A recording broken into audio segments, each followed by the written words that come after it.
இலங்கையின் இலவச கல்வி வரலாற்றிலேயே இதுவரை கேள்விப்படாத ஒரு மிகப்பெரிய மோசடியொன்று யாழ்ப்பாண பல்கலைக்கழகத்தில் அம்பலமாகி இருக்கிறது.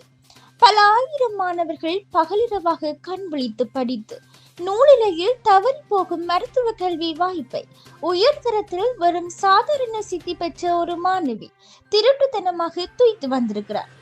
2 மாதங்களாக யாழ் மருத்துவ பீடத்தில் ஒரு மருத்துவ மாணவி போல உலா வந்த அந்த பெண் யார்? அவருக்கு துணை நின்றது யார்? ஒரு பல்கலைக்கழக நிர்வாகத்தையே ஏமாற்ற முடியுமா? இந்த காணொளியில் விரிவாக பார்க்கலாம்.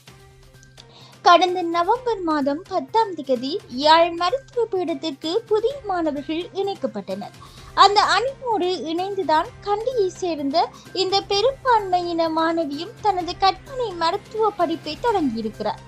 ஆச்சரியம் என்னவென்றால், அவர் விரிவுரைகளில் கலந்து கொண்டது மட்டுமல்ல, பல்கலைக்கழக விடுதலையே தங்கியிருந்து இந்த கிரிமினல் வேலையை செய்திருக்கிறார்.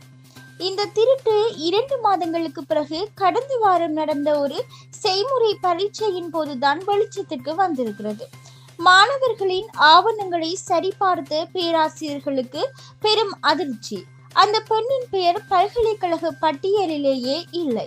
இன்னும் விசாரித்த போதுதான் தெரிந்தது அந்த பெண் மருத்துவ பீடத்துக்கு தெரிவாவதற்கான அடிப்படை தகுதியை கூட கொண்டிருக்கவில்லை என்பது. இங்கேதான் ஒரு மிகப்பெரிய கேள்வி எழுகிறது.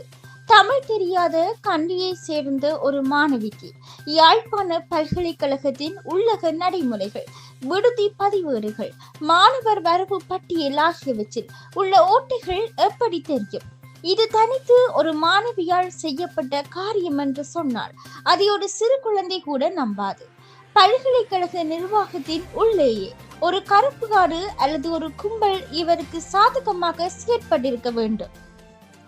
பல்கலைக்கழக நிர்வாகம் இப்போது ஆணைக்குழுவின் பதிலுக்காக காத்திருப்பதாக சொல்கிறது. ஆனால் பெற்றோர்களின் விசனம் என்னவென்றால், ஒரு மாணவியின் ஆவணங்களை சரிபார்க்காமல் 2 மாதங்களாக உள்ளே அனுமதித்தது யாருடைய தவறு?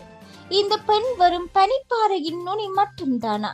இதே போல இன்னும் எத்தனை போலி மாணவர்கள் உள்ளே உலா வருகிறார்களோ என்ற அச்சம் இப்போது எழுந்திருக்கிறது. இனிவரும் காலங்களில் இது போன்ற மோசடிகளை தடுக்க பல்கலைக்கழக நிர்வாகம் சில அதிரடி மாற்றங்களை செய்ய வேண்டும். விரிவுரை மண்டபம் மற்றும் விடுதிகளுக்குள் நுழையும் போது கைரேகை அல்லது முக அடையாள முறை அறிமுகப்படுத்தப்பட வேண்டும். அனுமதி நாளிலேயே தேசிய அடையாள அட்டையுடன் இணைக்கப்பட்ட பிரத்யேக குறியீட்டுடன் கூடிய ஸ்மார்ட் கார்டுகள் வழங்கப்பட வேண்டும். புதிய மாணவர்கள் இணையும் போது ஆவணங்களை சரிபார்க்க ஒரு சுயாதீன கண்காணிப்பு குழுவை உருவாக்க வேண்டும். யாழ்ப்பாண பல்கலைக்கழகம் என்பது ஈழத் தமிழர்களின் கல்வி அடையாளம். அதன் கௌரவத்தை சீர்குலைக்க முயன்றவர்கள் யாராக இருந்தாலும் அவர்களுக்கு வழங்கப்படும் தண்டனை ஒரு பாடமாக அமைய வேண்டும். இந்த சம்பவம் பற்றி நீங்கள் என்ன நினைக்கிறீர்கள் என்பதை பற்றி இந்த காணொளியில் பதிவிடுங்கள். மேலும் பல்கலைக்கழக நிர்வாகத்தின் மெத்தன போக்கா அல்லது ஒரு திட்டமிட்ட சதியா கீழே பதிவிடுங்கள். மீண்டும் இன்னொரு காணொளியில் சந்திப்போம்.